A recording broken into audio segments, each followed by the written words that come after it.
인내심의 근육이 필요한 이유는 인내심의 근육이 필요한 이유는 우리의 조급함은 조급하자 사지 말자. 우리의 조급함은 단순히 짜증을 내는 정도에 그치지 않고 그들은 위험을 수반한다. 끊임없는 불안감을 유발할 뿐만 아니라 우리 몸에 스트레스가 가득 차게 만든다.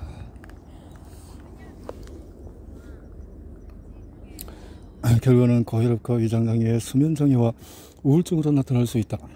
꽉 막힌 도로에서 끊임없이 차선을 바꿔가며 더 빨리 가려고 하거나 아이에게 네 번째로 똑같은 계산법을 설명하면서 고함을 지르는 상황에서 좀 더 참을성 있게 대처한다면 상황이 훨씬 나아질 것은 분명하다. 인내심은 연습과 노력이 필요한 반면에 조급함은 상황 속에서 저절로 발생하는 것으로 굳이 학습할 필요도 없다.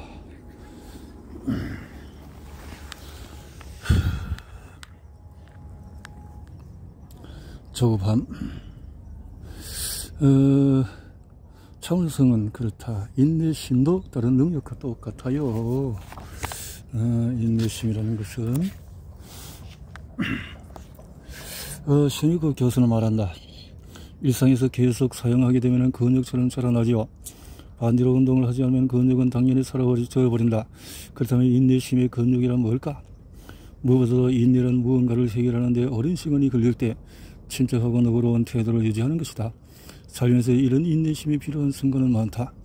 허기를 참으며 피자를 굽는 오븐을 바라볼 때, 무언가에 지원하고 결과를 초조하게 기다릴 때, 슈퍼마켓 계산대 앞의 기나긴 줄을 바라볼 때, 비록 짧은 시간이지만 우리에게는 참을성이 필요하다. 여기서 요구되는 인내의 수준은 비교적 명확한 시간을 바탕으로 한 것이다. 우리의 내는 시간이 얼마나 걸릴지 대략 예측할 수 있다. 그래야 기다리는 시간을 견디기가 훨씬 쉬워진다. 어떤 사람들은 명상에 의존하고 또 어떤 사람들은 책을 읽거나 메시지를 확인하거나 자잘한 일을 함으로써 관심을 다른 곳으로 돌려 기다리는 시간을 메우려고 한다.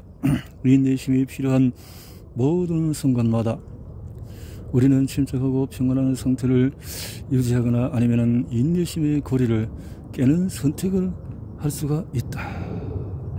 그래서 그게 뭐라 했나? 인내심을 할 수가 있다. 원래 또 여기는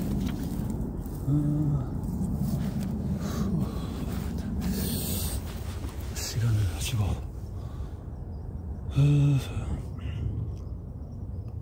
선택을 할 수가 있다. 인내심의 근육을 단련하면 재해석의 기술을 익혀야 한다. 상황을 재해석한다는 것은 인내 테스트를 긍정적으로 적어도 부정적이 아니게 받아들인다는 것을 의미한다. 약속 시간에 카페에 갔지만 상대가 늦었다고 가정해보자. 당신을 기다리게 하는 상대의 무리함에 짜증이 날 수 있다. 반면에 상황을 재해석하는 방법도 있다. 문득 잠시 시선을 돌려서 따스한 햇빛을 즐기거나 커피 향을 들이시거나 아무 계획 없이 자유롭게 공상에 빠질 수도 있다. 이처럼 관점을 변화시키는 데 성공한다면 인내심을 테스트하는 고단한 일은 오히려 긍정적인 경험이 될 수가 있다.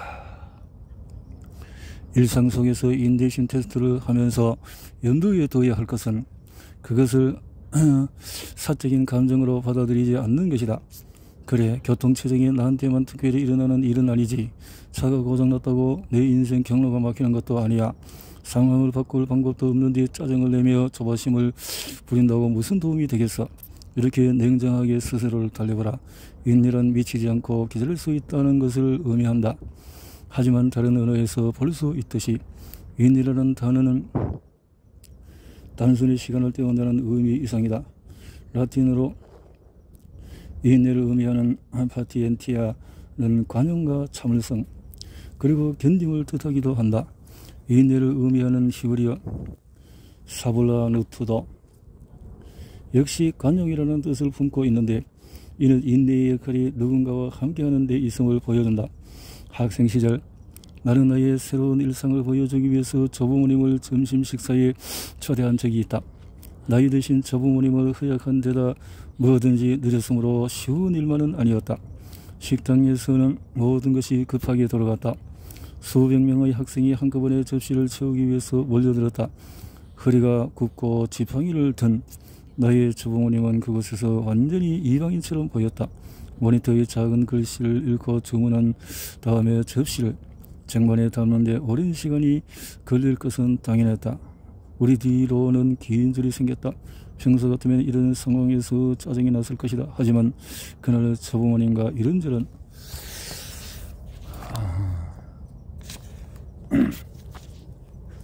시간을 보내는 동안에 주부모님이 차에서 내리는 것을 느긋하게 돕고 함께 걸어서 식당으로 들어가며 문득 마음속에 조바심이라고는 없다는 것을 깨달았다. 기꺼이 참을성을 유지했기 때문에 우리는 편히 함께 식사할 수 있었다. 성급하게 일을 처리하고자 하는 나의 충동을 참을성이 이기는 바람에 우리 셋은 편안히 결속할 수 있었다. 우리는 누군가와 함께 하는 삶의 성급함이 해롭다는 사실을 잘 알고 있다. 연애든 우정이든 팀 내에서의 관계든 조급함은 상대를 압박하고 스트레스와 분노를 확산시킨다. 참을성이 많은 사람은 멍청한 동료가 5번째 똑같은 질문을 해도 더 이상 민첩하게 움직일 수 없는 노인 앞에서도 서투른 아이들 앞에서도 침착하게 유연하게 대처한다. 인내할 수 있는 능력은 그 사람의 성향과 깊은 관련이 있다. 연구에 따르면 인내심이 많은 사람이 더 희망적이고 협조적이며 결정에 단호하다는 것을 알 수 있다. 나는 어떤가? 나는 얼마나 참을성이 있는가? 얼마나 참을성이 있는가?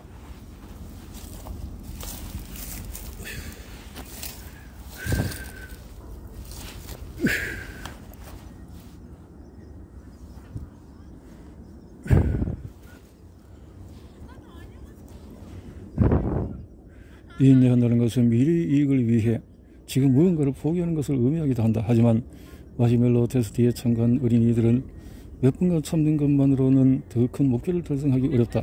나이 들었을 때 적절한 연금으로 생활하기 위해서는 몇 년 동안 번 돈의 일부를 적립해야 한다. 때맞춰서 졸업장을 손에 쥐려면 자유시간을 줄여야 한다. 이 모든 게 너무나 명백한 사실이다.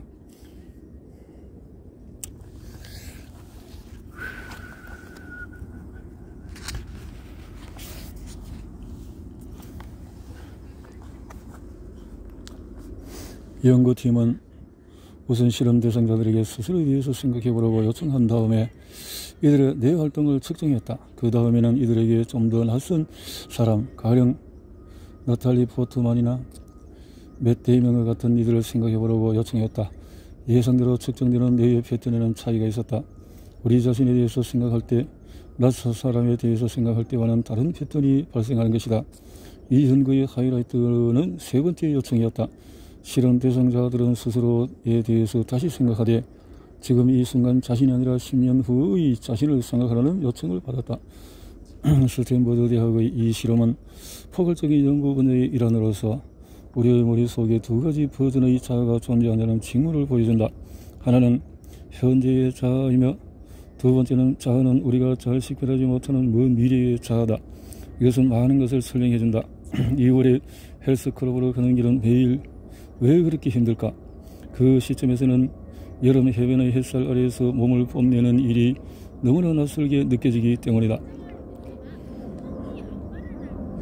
10년 후에 헤어질 수도 있다는 막연한 걱정만으로 그저 지금 사랑하는 사람의 이름을 타투로 새기는 일을 포기한다고? 정년퇴직 후에 카리브해에서 칵테일을 마시기 위해서 굳이 지금 돈을 아껴야만 할까?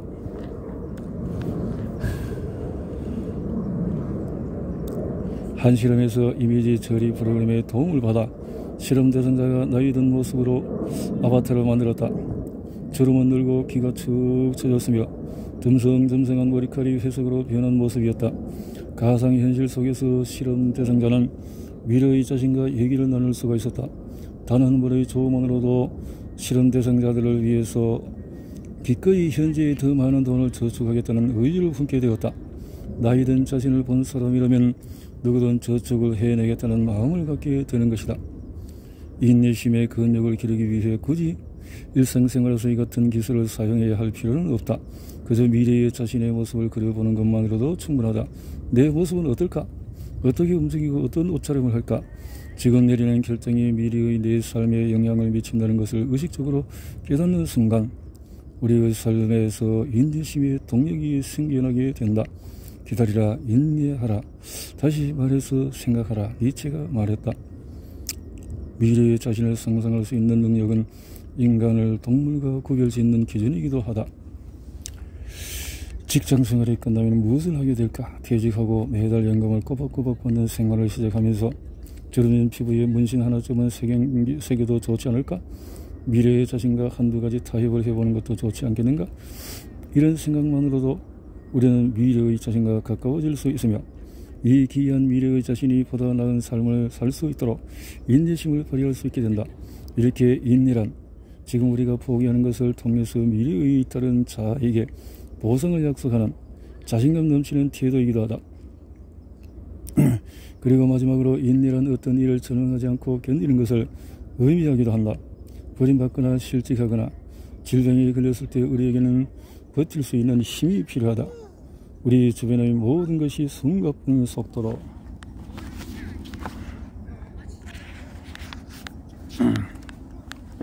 돌아가는 마당에 이는 특히 어려운 일이다. 그런데 20년 초에 상황이 바뀌었다. 바이러스가 세상을 느리게 만들고 우리 주위의 많은 사람을 강제로 쉬게 했을 때 앵겔라 메르켈 총리는 호소했다. 여러분께 부탁드립니다. 인내심을 가지세요. 시간이 얼마나 걸릴지 아무도 우리에게 말할 수 없었다. 수백만 명의 사람이 단기 근무로 전환했고 프로젝트는 중단되었으며 약속은 연기되었다. 할머니가 손주를 방문한 것조차 허용되지 않았으며 그저 집에 머물러 있어야 했다. 불확실성과 사회적인 고립 속에서 기다리는 일은 많은 사람에게 심리적인 부담을 안겨주었다. 20년 2월 초에 중국 우한에서 이루어진 2,000건 이상의 긴급 한라인 전화에 대한 초기 평가에 따르면 47%는 불안, 20%는 수면 문제, 16%는 우울 증상을 호소했다.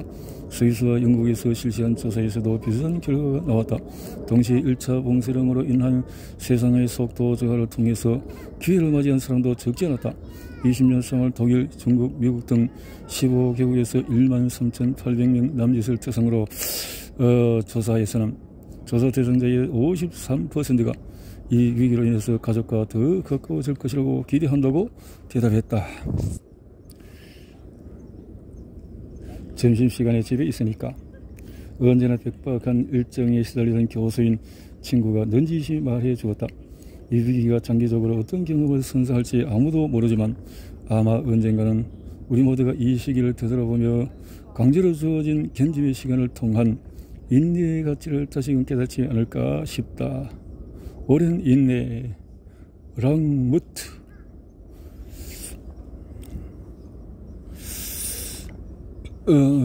그동안 뭔가를 하고 만드는 것에 너무나 익숙해져서 기다리는 것의 가치를 과소평가한다. 사실 아무것도 하지 않은 전략은 사람들 대부분이 생각하는 것보다 훨씬 더 큰 성공을 불러온다. 다시 교통체증의 상황으로 돌아가보자. 수많은 사람이 목적지에 더 빨리 도착하기 위해서 차선을 이리저리 바꾸며 운전을 한다. 하지만 많은 전문가가 이에 반대 의견을 표한다. 시간을 더 많이 벌지 못할 뿐만 아니라 오히려 교통정체가 심해지고 스트레스만 더 받을 뿐이다. 또한 남자 프로 축구에 있었던 수백 건의 페널티킥을 과학적으로 분析본 결과 골키퍼의 최선의 방어 전력은 골문 중간에 서 있는 것이었다. 하지만 골키퍼의 95%는 두 모서리 중 하나로 몸을 날린다. 가만히 서서 공이 날아오기를 기다리는 것이 가장 좋은 방법 같지만 이런 상황을 참고 기다리는 사람은 극소수다. 얼핏 보기에 아무것도 하지 않는 것처럼 보이기 때문이다. 이를 보면 실험 대상자가 자발적으로 전기 충격을 가하는 실험 결과가 저절로 떠오른다. 심리학에서는 이를 행동 편향이라고 하는데 긴장된 순간에 사람들이 어떤 행동이라도 하려는 것을 말한다. 이는 기다리기보다 행동에 나서려 하는 두뇌의 오작동이기도 하다. 의학에서는 이 같은 오류를 수정하려는 새로운 접근법이 등장했다. 현대에 들어서 더 나은 진단 기법 덕분에 절비선암은 예전보다 더 빨리 정확하게 발견될 수 있다. 발견.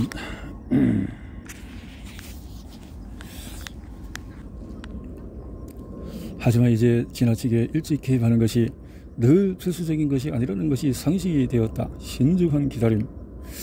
나는 우리가 신중한 기다림이란 접근 방식을 통해 일상생활에서 분명 무언가를 얻을 수 있다고 생각한다. 인내심의 근육을 기르면 스트레스 받는 상황에 더 차분히 대처할 수 있으며, 인내심을 가지고 행동하는 것이 얼핏 현명해 보이지 않을지 모르지만 이 숨가쁘게 움직이는 시대에 우리가 필요한 것이 바로 그것이다. 복잡한 세상에서